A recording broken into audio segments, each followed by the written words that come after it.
Pour commencer ce saint service, entonnons de tout cœur le cantique au numéro 23. Seigneur, à ton regard de flamme. Cantique 23.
Je vous invite à vous mettre à genoux pour la prière.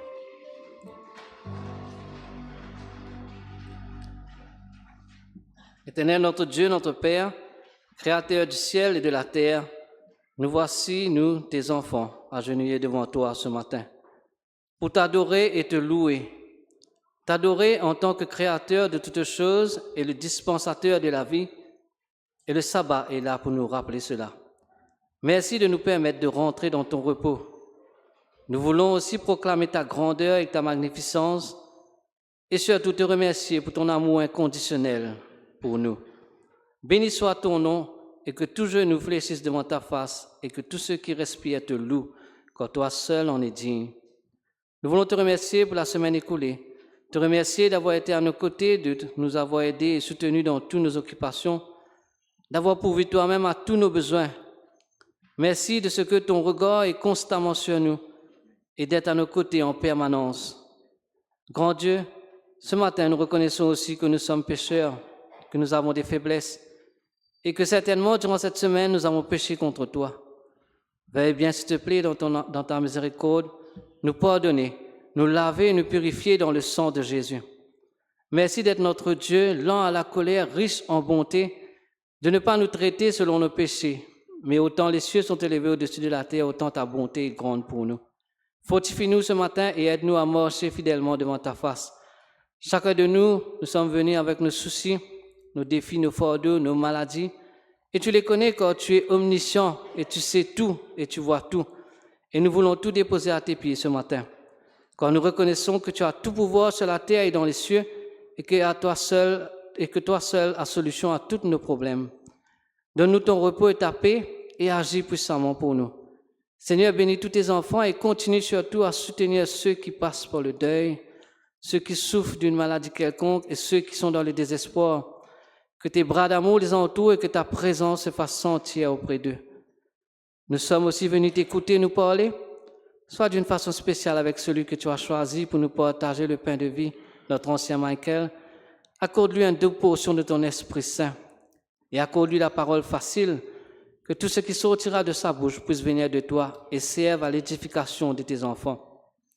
Grand Dieu, bénis notre pays, donne à ceux qui la gouvernent la sagesse de prendre des bonnes décisions afin que la paix y règne et que nous ayons toujours aussi cette liberté de culte et de conscience pour t'adorer chaque sabbat.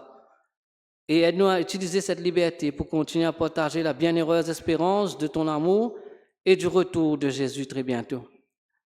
Bénis cette journée de sabbat où nous aurons aussi un moment de jeûne et de prière, que cela nous rapproche davantage de toi et nous fortifie dans notre marche avec toi. Que tout soit fait pour la gloire de ton nom et ton honneur et que notre culte d'adoration te soit agréable. Exauce-nous, non selon nos mérites, nous n'en avons aucun, mais au nom de Jésus seul, fais grâce et exauce. Amen.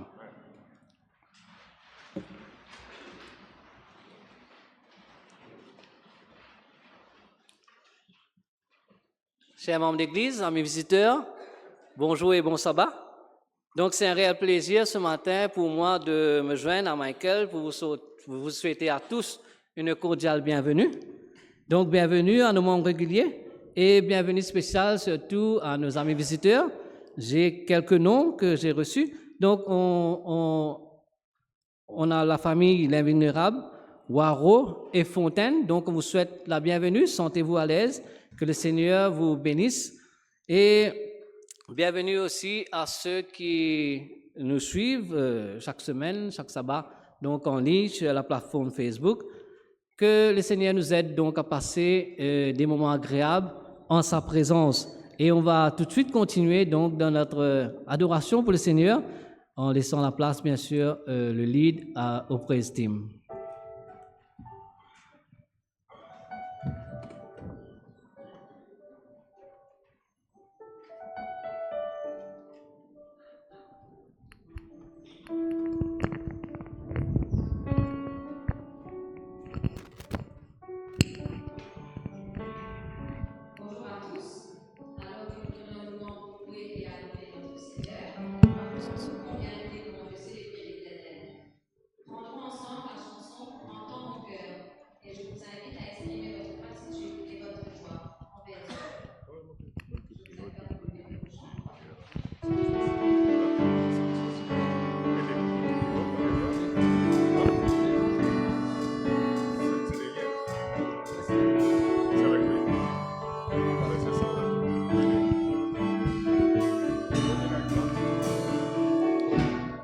Comment expliquer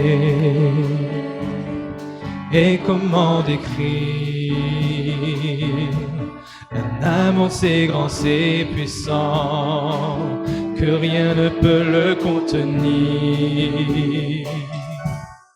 Tu sais mes espoirs, Seigneur, tu sais mes craintes. Et mes mots sont bien trop petits pour dire tout l'amour que j'ai pour toi. Alors entends mon cœur, mon esprit qui te loue. Entends le chant d'amour d'un enfant racheté. Je prendrai mes faibles mots pour te dire que merveilleux tu es. Je ne pourrai pas te dire combien je t'aime, alors entends mon cœur. Si tout comme la pluie, les mots pouvaient couler, et si j'avais l'éternité, je ne pourrais pas l'exprimer, mais dans les battements de mon cœur, tu entendras toujours. Merci merci pour la vie, pour la vérité et pour le chemin. Alors entends mon cœur, mon esprit qui te loue, entends le chant d'amour d'un enfant racheté. Je prendrai mes faibles mots pour te dire quel Dieu merveilleux tu es. Mais je ne pourrai pas te dire combien je t'aime, alors entends mon cœur. Tu sais nos espoirs, Seigneur, tu sais nos craintes. Et nos mots sont bien trop petits pour dire tout l'amour que nous avons. Alors entends nos cœurs, nos esprits qui te louent,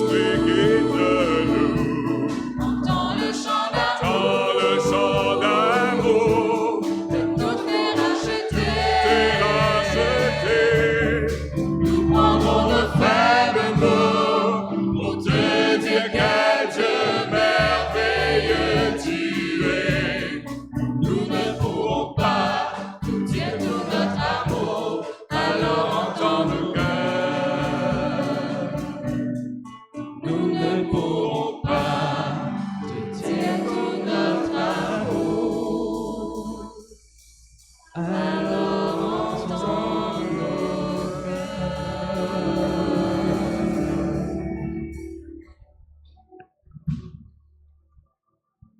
Vous pouvez vous rasseoir. Nous passerons un moment de la prière 2 à 2. Nous avons 2 sujets de prière qui sont affichés à l'écran. Alors, priez pour la voix des jeunes qui commence le 19 juillet. Et en deuxième lieu, priez pour l'unité dans l'Église.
Amen. Je demanderai aux préposés de bien vouloir passer dans les rangs pour recueillir les dîmes et les offrandes. Et pendant la collecte, nous prendrons le chant « J'entends mon cœur ». Je te donne mon cœur, pardon.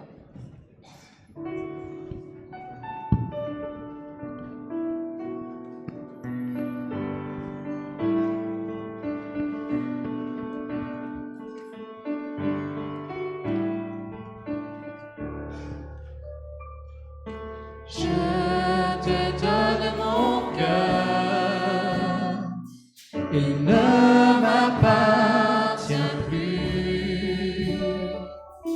Ce que j'ai de meilleur, tout est pour toi, Jésus. Un parfum de valeur, sur toi.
Prions.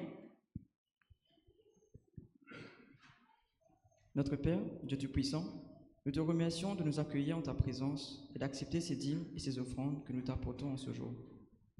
Que tout cela puisse servir à l'avancement de ton royaume. Amen. Tu as été bon envers nous. Reçois en retour toute notre reconnaissance.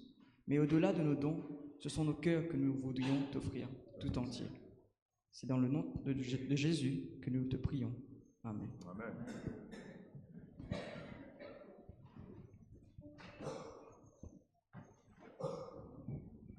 Un regard infini, par-delà les étoiles, vient apaiser mon âme et déchirer ses voiles. Nul jugement ici, mais un baume de paix, un amour souverain qui guérit à jamais. Pour voir enfin sa gloire au milieu de l'écart, une prière s'élève. Open the eyes of my heart.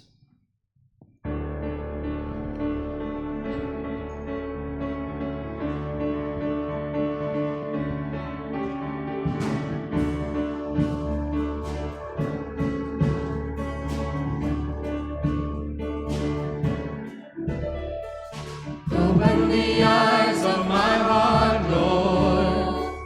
Open the eyes of my heart. I want to see you.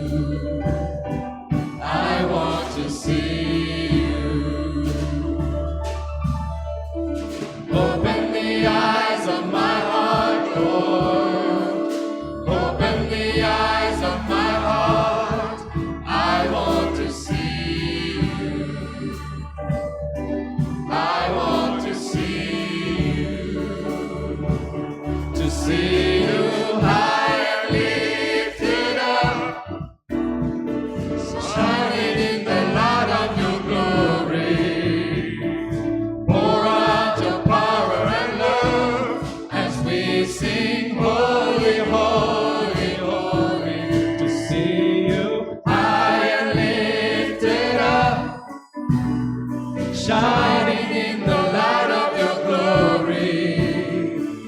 Pour out your power and love as we sing holy, holy, holy.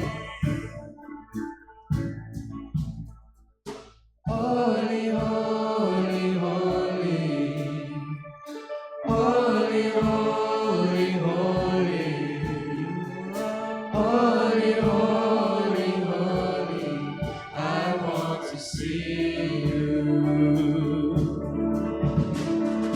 Holy, holy, holy. Holy, holy, holy. Holy, holy, holy. I want to see you. Holy, holy, holy. Holy, holy, holy. Holy, holy, holy. I want to see you.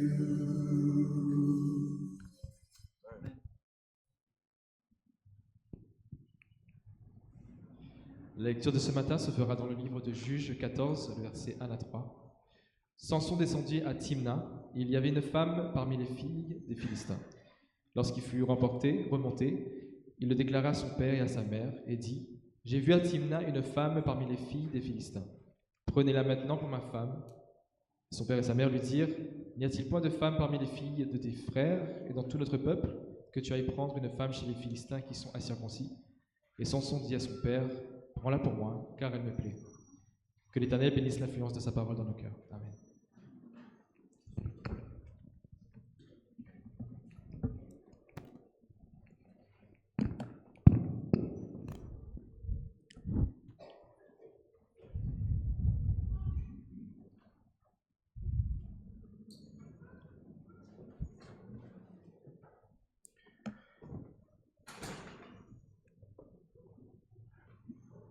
Mes frères et mes sœurs,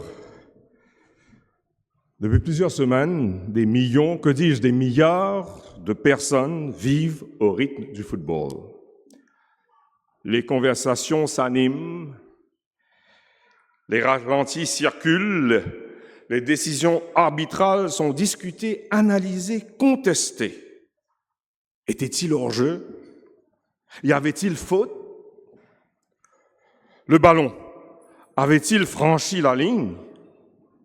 Le penalty était-il justifié? Autrefois, l'arbitre prenait sa décision et le jeu reprenait.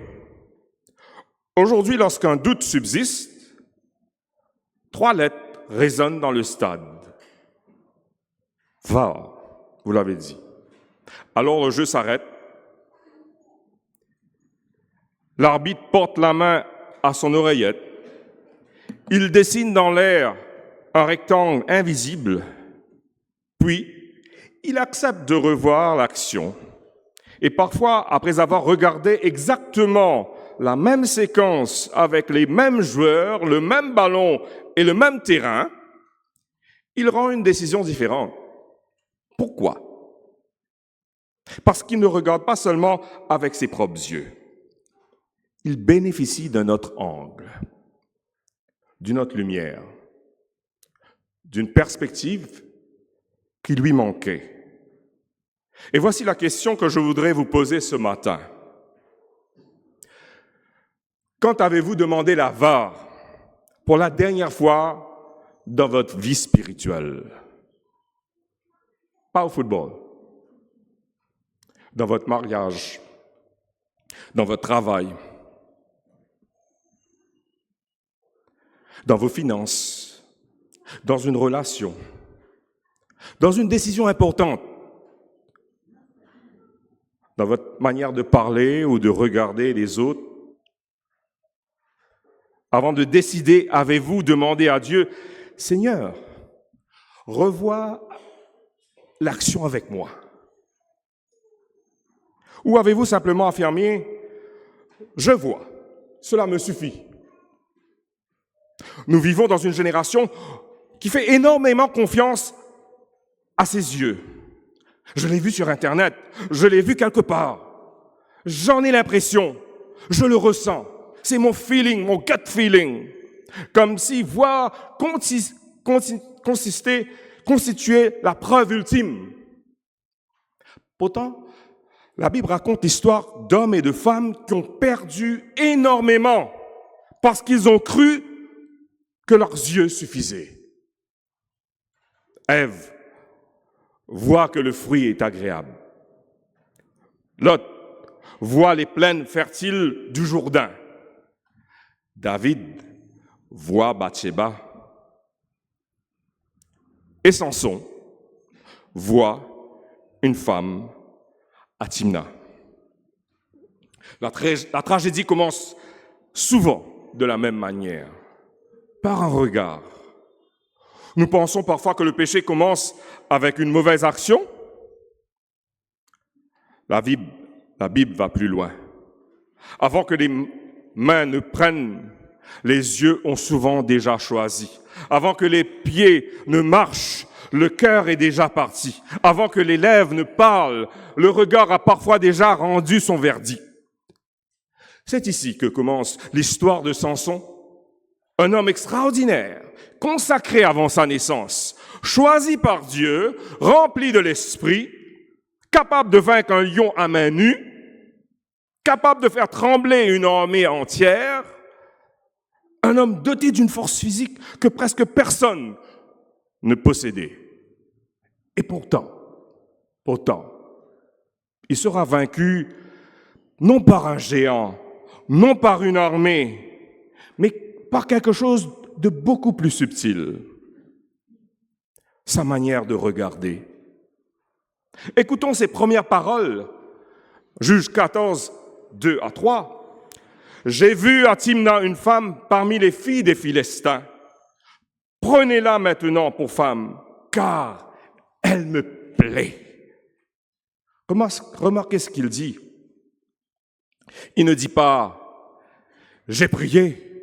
Il ne dit pas « j'ai consulté l'Éternel ». Il ne dit pas « j'ai recherché sa volonté ». Il ne dit pas « j'ai demandé conseil ». Il dit simplement « j'ai vu ». Comme si cela suffisait. Ses parents tentent de le faire réfléchir. Ils lui rappellent son identité, sa consécration, sa mission. En d'autres mots, il lui demande « Samson, es-tu certain que ce que tu vois est aussi ce que Dieu voit ?» Mais Samson refuse la révision. Il confirme son choix parce que ses yeux lui semblent plus fiables que la parole de Dieu. De nos jours, frères et sœurs, jamais l'humanité n'a jamais autant vu. Nous avons des écrans partout, des images partout, des informations partout. Mais l'information n'est pas la révélation. Un écran n'est pas une lumière spirituelle. Nous voyons davantage, mais nous ne discernons pas toujours mieux. C'est pourquoi David, dans le psaume 25, au verset 4, il va dire ceci: « Éternel, fais-moi connaître tes voies, enseigne-moi tes sentiers, conduis-moi dans la vérité. » Quelle différence avec Samson. Samson dit « Je vois, donc je décide. » David dit « Seigneur, avant que je décide, montre-moi ce que je ne vois pas. » Voilà pourquoi je vous propose ce matin une autre définition du VAR, pas celle des stades, pas celle des arbitres, pas celle gérée par des officiants dont l'intégrité peut être mise en doute, mais celle du ciel. Voir ou VAR, V-A-R, une vision assistée par la révélation. Lorsque mes yeux voient, mais que je laisse la parole de Dieu confirmer corriger ou contredire ce que je crois voir.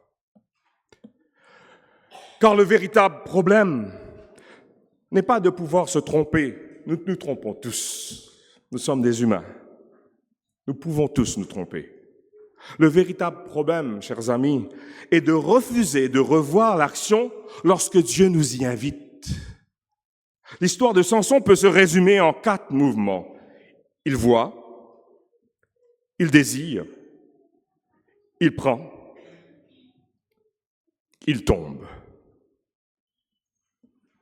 Et derrière chacun de ces verbes, une même absence, aucune pause, aucune prière, aucune véritable consultation, aucune révision à la lumière de la révélation.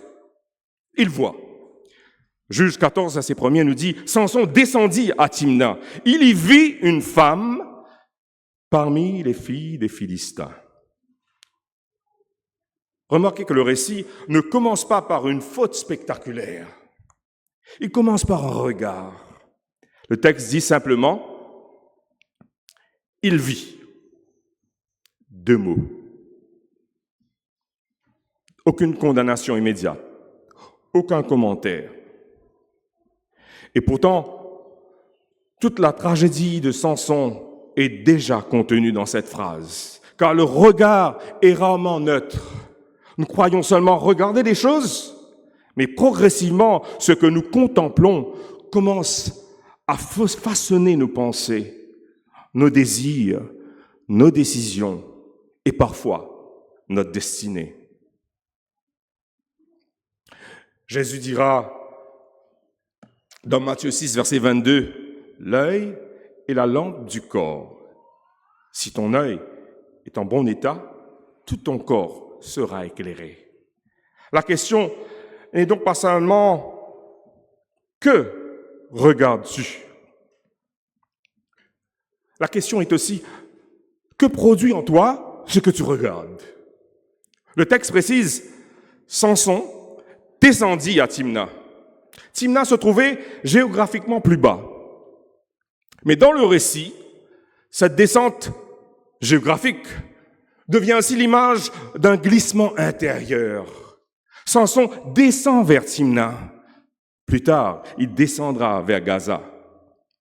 Puis, il descendra encore plus profondément dans le compromis. Le péché commence rarement par une chute spectaculaire. Il commence souvent par une petite descente, une concession, une habitude tolérée, une limite déplacée, une excuse. Ce matin, c'était difficile de me réveiller. Il faisait tellement froid. Je suis arrivé avec 30 minutes de retard. J'ai raté la classe d'école du sabbat. Puis une autre. Et un jour, nous nous demandons, comment ai-je pu en arriver là? La réponse est souvent simple. Nous n'y sommes pas arrivés en un jour. Manamois dira dans Patriarches et Prophètes, au chapitre 54, au moment même où il entrait dans l'âge adulte, au moment où il devait accomplir la mission que Dieu lui avait confiée, le moment plus que tout autre où il aurait dû être fidèle à Dieu, Samson se lia aux ennemis d'Israël. Le problème n'est pas que Samson ait aperçu une Philistine. Voir une personne n'est pas un péché. L'attirance, cher jeune, n'est pas automatiquement un péché. La beauté n'est pas un péché. Le problème réside dans ce que Samson fait de ce qu'il voit. Il ne se contente pas de remarquer, il entretient le regard, il nourrit l'impression, il laisse ce qu'il voit prendre de plus en plus de place. Et Martin Luther va dire quelque chose d'intéressant.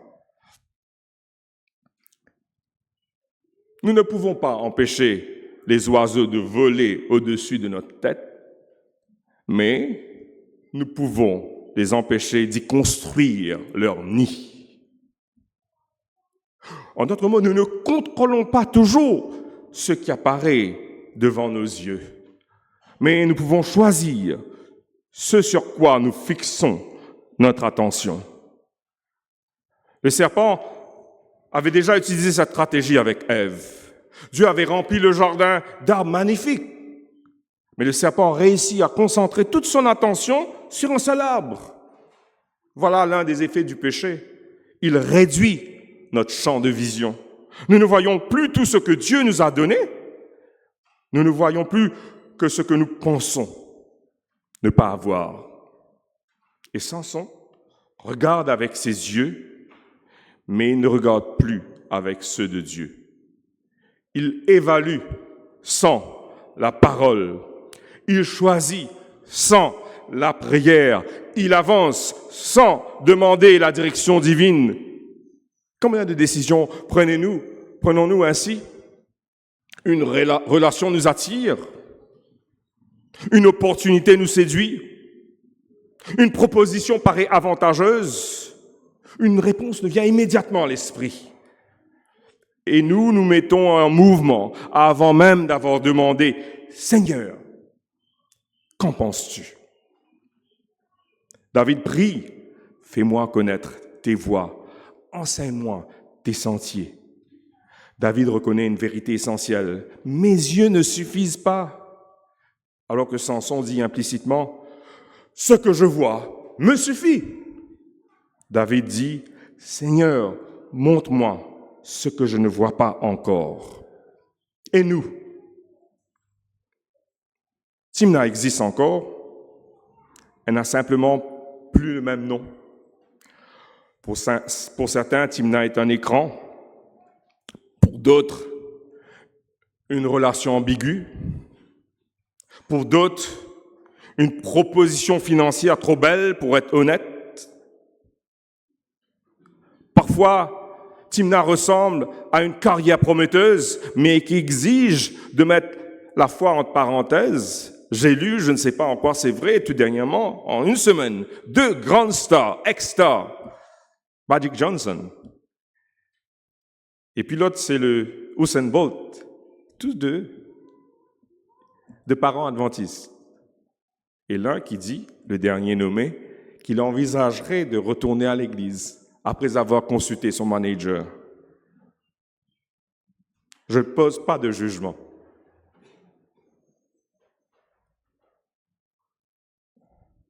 J'en fais un constat. Mais est-ce que notre Timna, ce n'est pas ça pour certains? Où nous faisons des compromis par rapport au sabbat. Parfois, Timna commence par une conversation apparemment banale, qui devient critique, puis médisance, puis calomnie. Ce matin, on a parlé de l'unité dans l'église des clans, et que ça ne nous concerne pas ici à Bobassa, n'est-ce pas? Nous pensons être simplement des spectateurs, mais ce que nous regardons nous met déjà en mouvement. Ce n'est pas pour ceux qui ont pris l'avion ou vous avez certainement vu le tapis roulant dans les aéroports. Vous posez votre valise dessus, puis le tapis fait le reste. Mais savez-vous que le péché fonctionne ainsi? Au début, nous croyons maîtriser la situation. Puis, nous découvrons que quelque chose nous entraîne. Et lorsque nous voulons revenir en arrière, nous réalisons que le tapis roulait depuis longtemps. Soit Samson croyait simplement regarder, mais son regard l'avait déjà mis en mouvement. Alors posons-nous cette question. Quel est aujourd'hui le Timna de ma vie? Qu'est-ce qui attire tellement mon regard que je n'entends presque plus la voix de Dieu?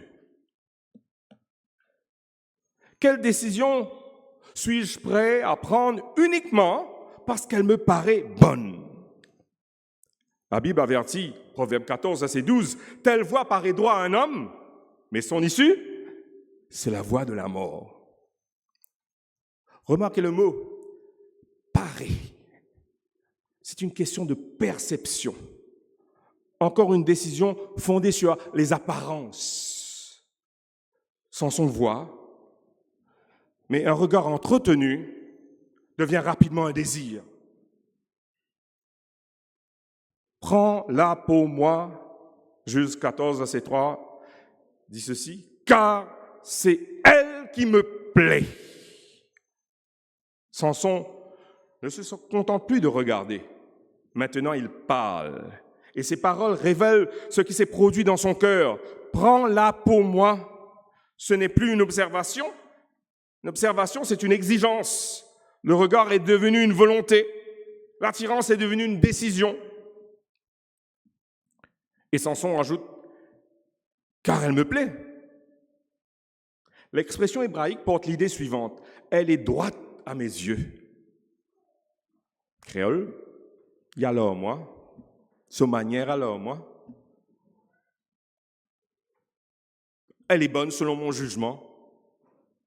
Elle correspond à ce que moi j'estime convenable.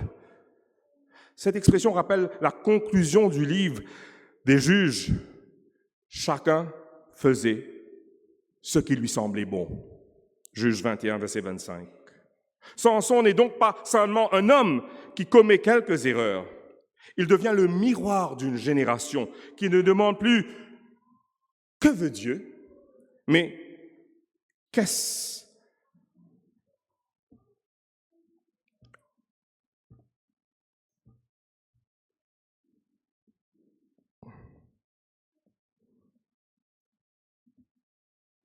Donc, que veut Dieu? Cette génération-ci dit « Qu'est-ce qui me plaît ?» Notre cœur n'est pas une salle d'attente, du moins. Elle n'est pas une salle d'attente. C'est une salle du trône. Quelqu'un y règne toujours. Soit c'est Dieu, soit c'est moi. Et lorsque Samson déclare « Prends-la pour moi », le mot le plus important est peut-être le mot « moi ». Moi. Moi. Peut-être ça qui a inspiré un spectacle récemment loufoque d'un animateur très connu, d'un comédien mauricien très connu. Moi, moi, moi. Le centre s'est déplacé. La mission de Dieu passe derrière son projet personnel. Son identité spirituelle passe derrière son envie. C'est souvent ainsi que le péché travaille. Il ne commence pas forcément par nous faire rejeter Dieu. Il commence par nous placer doucement au centre. Imaginez à l'odeur de ses parents. Manoach et son épouse avaient reçu la visite d'un ange. Souvenez-vous, vous connaissez l'histoire, n'est-ce pas? Ils savaient que Samson était consacré dès le ventre de sa mère. Ils connaissaient sa mission. Israël souffrait sous l'oppression philistine. Et maintenant, leur fils consacré, pour commencer à délivrer Israël des Philistins, veut s'unir à une Philistine. Celui qui devait résister à l'influence ennemie commence à s'y attacher. Le compromis, chers frères et sœurs, nous amène parfois à appeler opportunité ce que Dieu appelle danger. Le désir possède une voix. Il murmure, ce n'est pas si grave. Tout le monde le fait. Dieu comprendra. Enfin, il nous rassure, je garde contrôle. Le danger n'est donc pas seulement ce que je regarde. Le danger est aussi l'histoire que mon cœur commence à raconter à partir de ce regard. Revenons à notre image, VAR. Lorsque l'arbitre entend vérification en cours, il suspend sa décision. Il attend, il accepte qu'une personne dispose peut-être d'un angle qu'il ne possède pas. Il faut une certaine humilité pour cela, n'est-ce pas? Pour s'arrêter, alors que tout le stade vous regarde. Dans la vie spirituelle, lorsque Dieu dit « Attends », nous avons, nous, tendance à accélérer. Nous remplissons déjà les formulaires. Nous annonçons déjà la décision. Nous envoyons déjà le message, le WhatsApp. Nous avons déjà dit « Oui, pas de problème ». Puis, nous demandons à Dieu de bénir une décision qu'il ne nous a jamais demandé de prendre. Samson ne consulte pas Dieu. Il ne laisse pas la révélation intervenir. Il veut simplement que les autres exécutent ce qu'il a déjà décidé. David nous offre un contraste. Rappelez-vous, après son péché avec Bathsheba, le prophète Nathan vient le trouver et Nathan raconte une histoire, le prend de loin. Une jolie histoire, allez retrouver cette histoire si vous l'avez oubliée. David écoute, David s'en offusque parce que c'est injuste. Et Nathan de dire, tu es cet homme-là. À cet instant, David aurait pu se défendre, accuser les circonstances. Tu sais, il faisait clair de lune, je voulais prendre l'air, faisait chaud, et puis voilà, cette dame, elle était juste, elle n'avait pas à prendre son bain là, en public, pratiquement.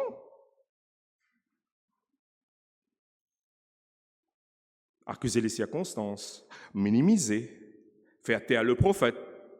Mais il accepte la révision. Il laisse Dieu lui montrer l'action sous un autre angle. Il reconnaît, j'ai péché contre l'Éternel. Le miracle n'est pas que David n'ait jamais chuté. Il a chuté gravement. Le miracle est qu'il accepte finalement d'être corrigé. C'est pour ça que la Bible, étonnamment, va le qualifier comme homme selon le cœur de Dieu. Frères et sœurs, comment réagissons-nous lorsque quelqu'un remet notre vision en question? Un conjoint nous parle et nous nous justifions. Un collègue nous avertit et nous nous irritons. Un frère ou une sœur nous reprend avec respect et nous nous vexons. La parole nous interpelle et nous cherchons une exception. Pourquoi? Parce que l'orgueil préfère avoir raison que grandir. L'humilité préfère grandir, même lorsqu'elle découvre qu'elle avait tort. Avant une décision importante, posons-nous 4 questions. Premièrement, est-ce que je fais simplement ce qui me plaît ou ce qui plaît à Dieu? Deuxièmement, ai-je réellement ouvert la parole ou seulement l'Internet, les réseaux sociaux? Troisièmement, ai-je demandé conseil à une personne spirituellement mûre ou seulement à ceux qui pensent comme moi? Voilà ChatGPT qui, par défaut, vous donne des réponses qui vont dans votre sens, qui, comme on dit, brosse le poil de votre sens, dans votre sens, et ne vous contredit pas. Mais il y a des gens comme ça. Il n'y a pas besoin de ChatGPT. Des gens, des amis, des faux amis, je les appelle, qui vont dire oui, c'est bien, ouais, peut-être. Laisse-moi parler. Fais ton expérience. Ai-je laissé suffisamment de temps à Dieu ou suis-je en train de courir plus vite que sa volonté? Ces questions activent souvent le VAR avant que la catastrophe n'arrive. Un désir n'est pas encore un acte. Samson pouvait encore reculer. Mais un désir que l'on ne remet pas entre les mains de Dieu finit par exiger d'être satisfait.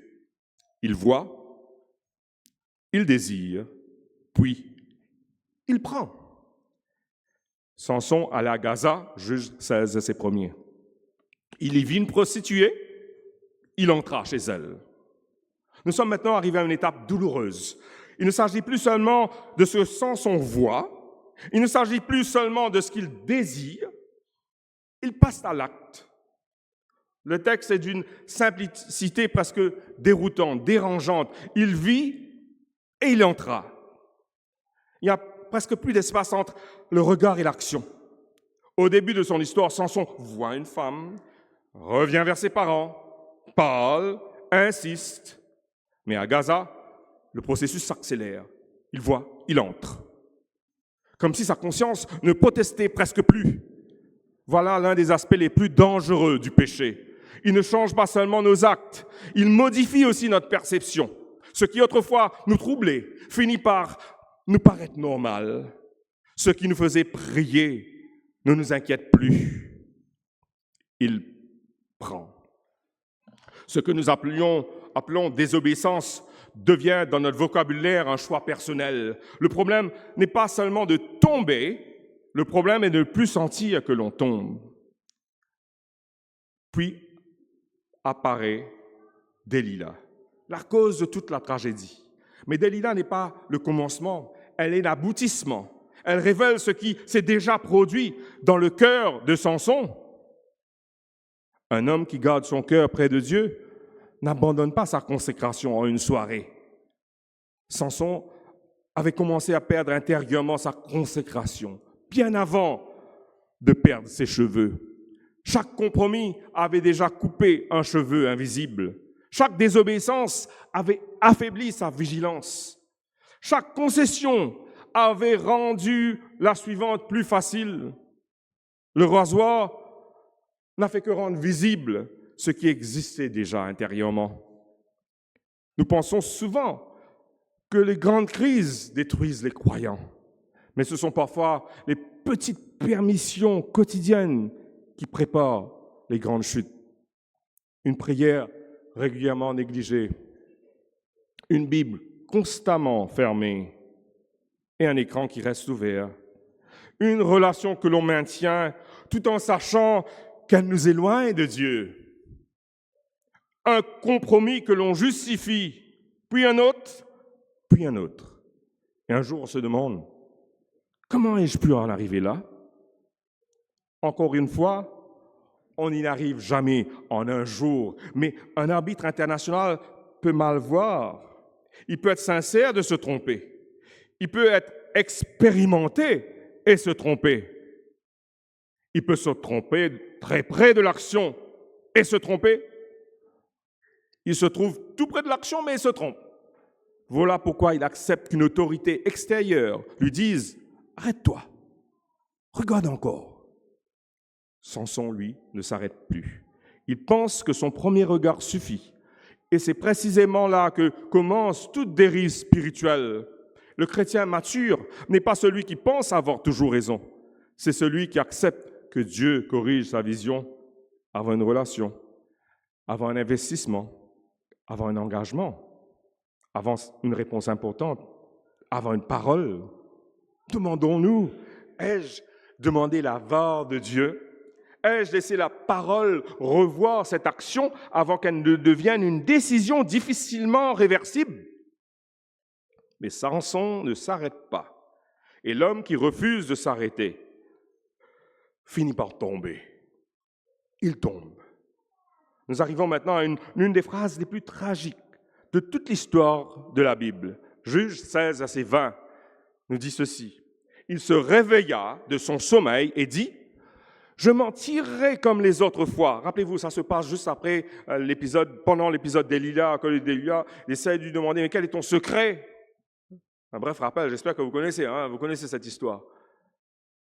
Et finalement, il va avouer, oui, la force se trouve dans mes cheveux. Et là, le texte nous dit, il se réveilla de son sommeil et dit, je m'en tirerai comme les autres fois. Il ne savait pas que l'Éternel s'était retiré de lui. Écoutez bien, je reprends cette phrase. Je m'en tirerai comme les autres fois. Samson croit encore être l'homme d'hier. Il pense que tout fonctionnera comme avant. Il suppose que sa force sera toujours disponible.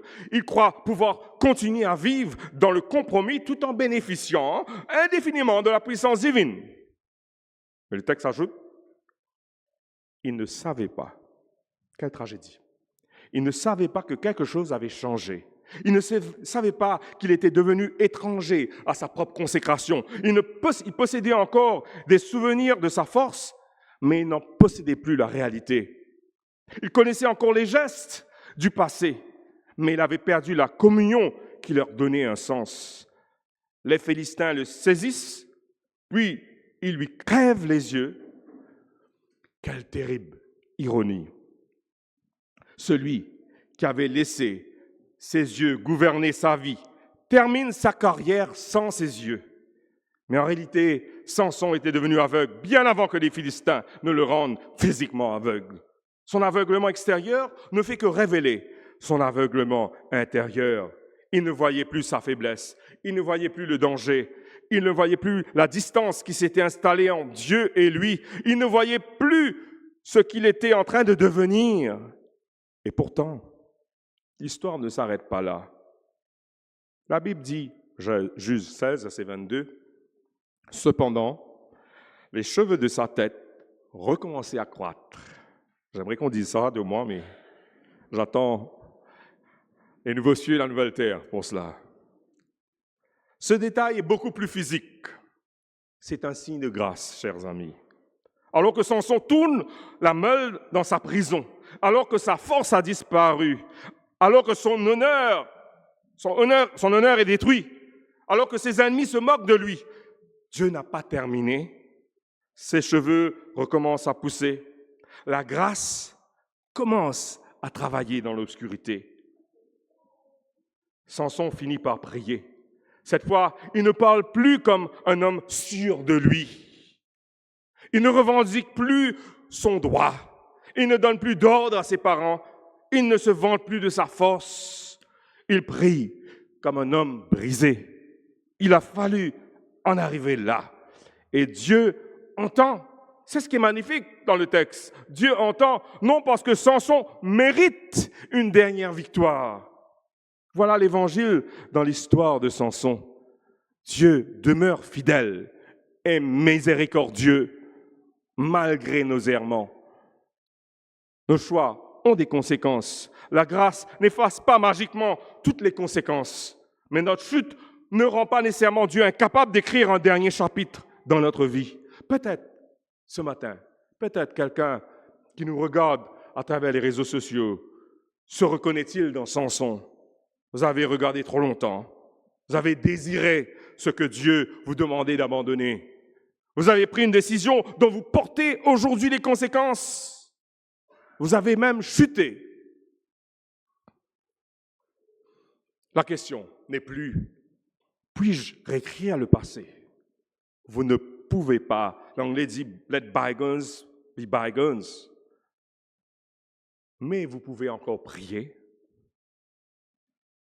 Seigneur, ouvre à nouveau les yeux de mon cœur.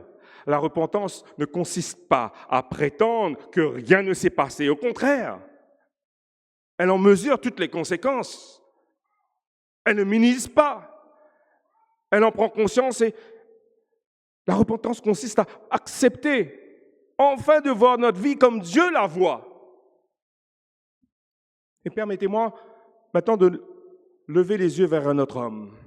Un homme qui fut lui aussi tenté par ce qu'il pouvait voir. Dans le désert, Satan montre à Jésus tout le royaume du monde et leur gloire. Encore une histoire de regard.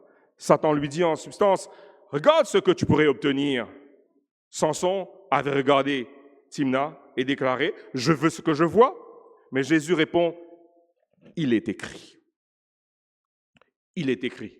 Voilà la différence. Samson laisse ce qu'il voit interpréter la volonté de Dieu. Jésus laisse la parole de Dieu interpréter ce qu'il voit. Ève regarde le fruit. David regarde Bathsheba. Samson regarde Timna. Mais Jésus garde son regard fixé sur la volonté de son Père.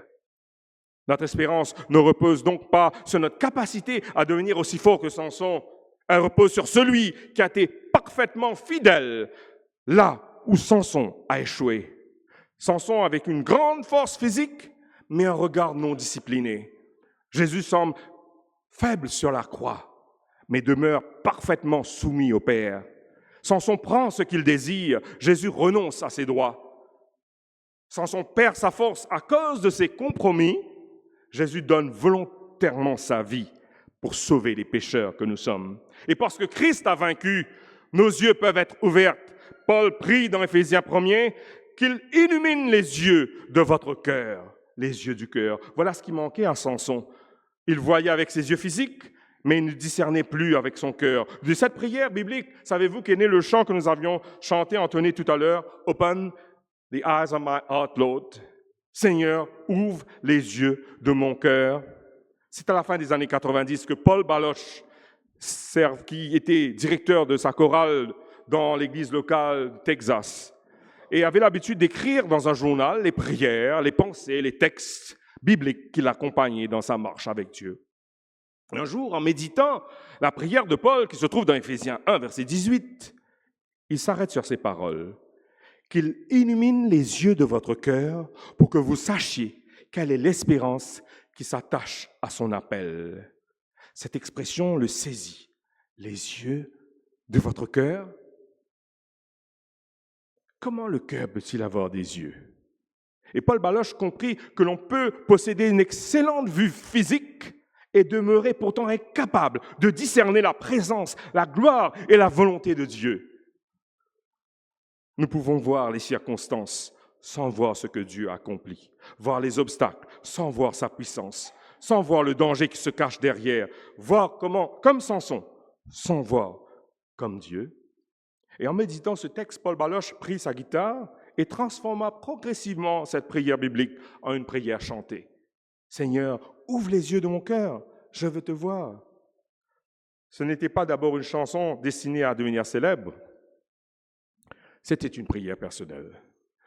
Une supplication née de la conviction que l'Église n'avait pas seulement besoin de recevoir davantage d'informations ou d'enseignements, mais obtenir une révélation plus profonde de Dieu. Et Paul Baloche résumera cela en disant « Nous demandons à Dieu d'ouvrir les yeux de votre cœur, de notre cœur, de nous révéler qui il est véritablement, et de nous transformer de l'intérieur. » Cette prière est devenue en 1997 le chant « Open the eyes of my heart ». Elle fut ensuite enregistrée par plusieurs artistes avant d'être largement rendue populaire par Michael W. Smith au début des années 2000. Pourquoi ce chant a-t-il touché tant de croyants à travers le monde? Parce qu'il exprime notre besoin spirituel le plus profond. Pas seulement « Seigneur, change mes circonstances », et des fois nous prions là-dessus. Il n'y a rien de mal de prier là-dessus comme ça. Mais prions davantage en disant « Seigneur, change ma manière de les voir, ces circonstances ». Pas seulement « Seigneur, montre-moi ce que je désire », mais « Seigneur, montre-moi toi ce que tu désires ». Pas seulement « Seigneur, donne-moi davantage de force », mais « Seigneur, donne-moi davantage de lumière ». N'est-ce pas exactement ce qui manquait à Samson? Samson avec des yeux capables de voir Timna, mais il n'avait plus les yeux du cœur capables de discerner le danger.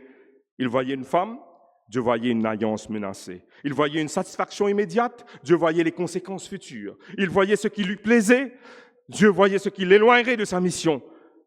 Samson avait une vie perçante, mais un cœur aveugle. Voilà pourquoi notre prière aujourd'hui ne doit pas être uniquement « Seigneur, donne-moi la force » comme Samson. Elle doit être plutôt « Seigneur, donne-moi la vision de Jésus. Ouvre les yeux de mon cœur, que je ne vois pas seulement ce qui est devant moi, mais ce que tu vois.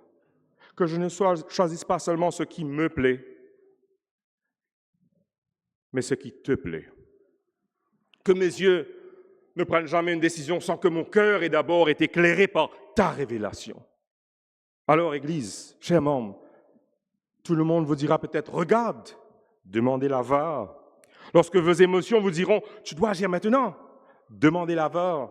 Lorsque vos désirs vous diront « Puisque cela te plaît, cela doit être bon », demandez la VAR.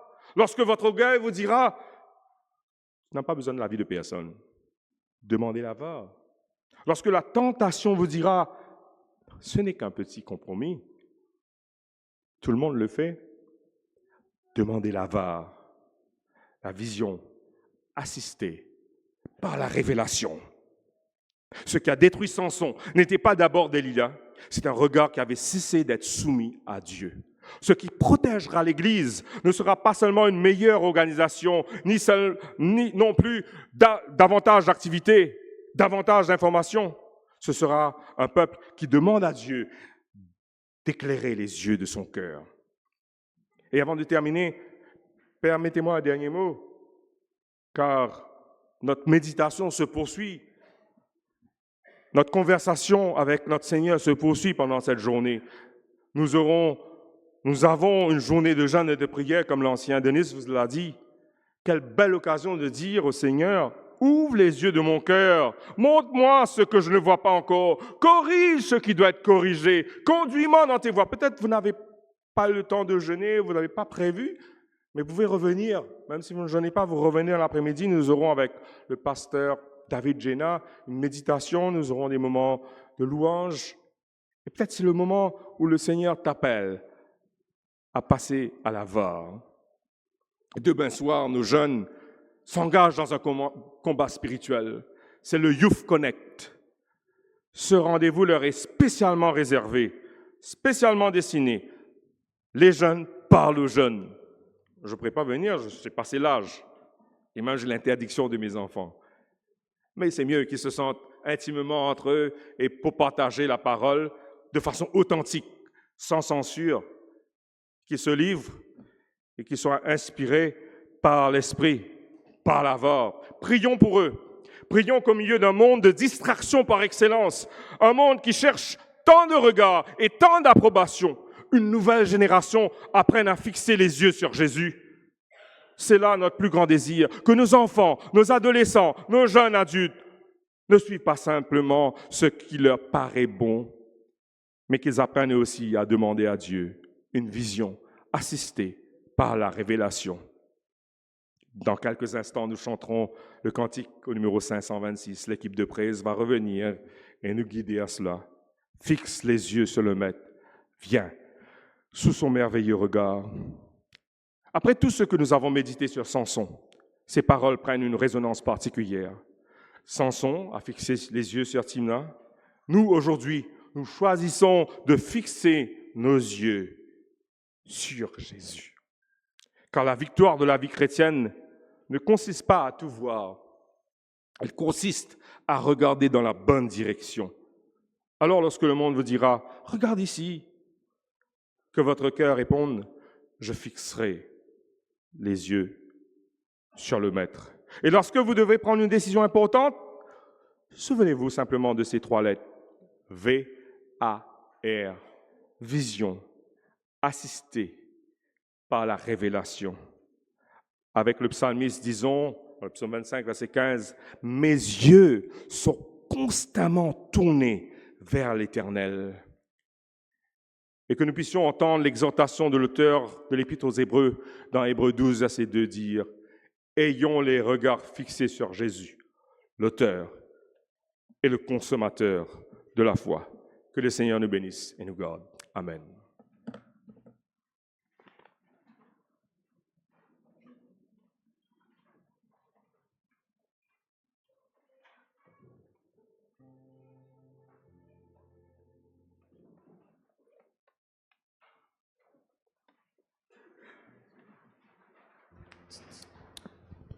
Je vous invite à vous lever pour le cantique 526.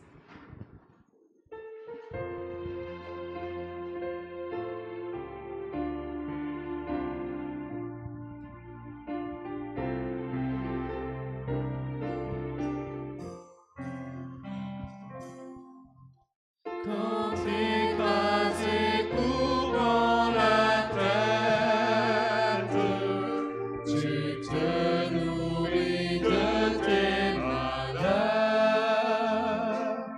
pour que le désespoir te guette, te livrant au pire frayeur. Fixe les yeux sur le Maître, bien sous son merveilleux regard, et tu seras dans tout ton être, vivifié pour lui mis à part. Quand sur l'océan ta nacelle se remplit de flots écumants, lorsqu'autour de toi tout chancelle, que tout te manque en un instant.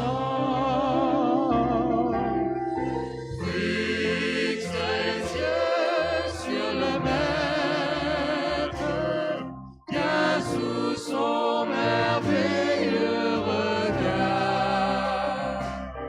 et tu seras dans tout ton être, vivifié pour lui mis à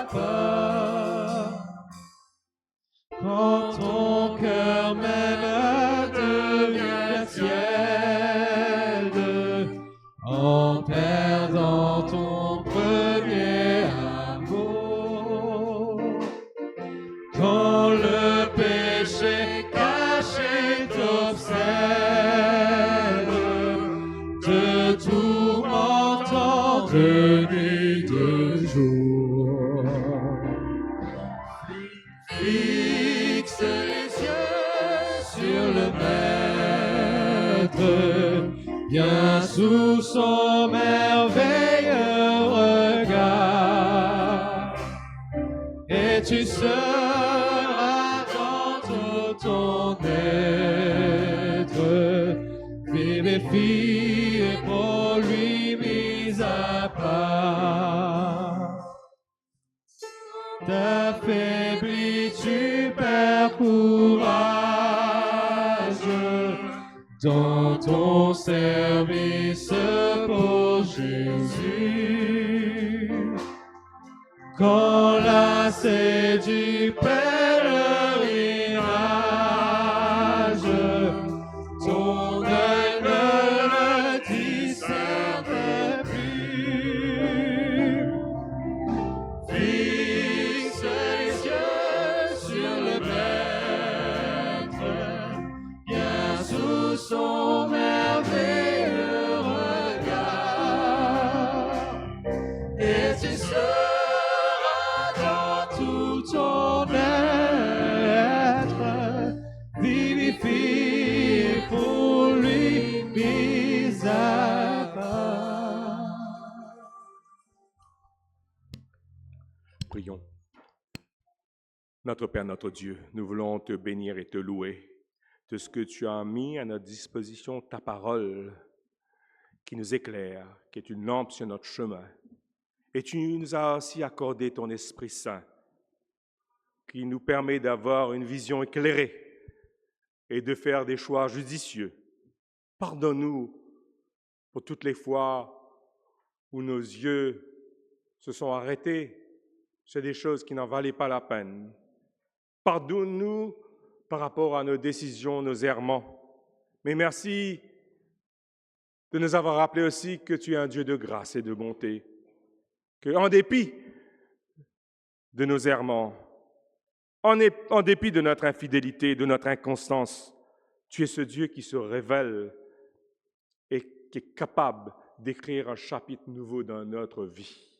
Nous te demandons pardon pour tous nos égarements et te prions de nous guider alors que nous allons sortir de ce lieu et de nous ramener pour cette journée de jeûne et de prière, que nous puissions continuer la conversation avec toi, faire le point avec toi si nous nous sommes éloignés et ne plus faire semblant, mais de réaliser que tu es celui qui est capable d'écrire un nouveau chapitre dans notre vie. C'est pour ça que nous te disons, aide-nous à fixer nos yeux sur le Maître. C'est grâce, je te le demande, dans les seuls mérites de Jésus, notre Sauveur.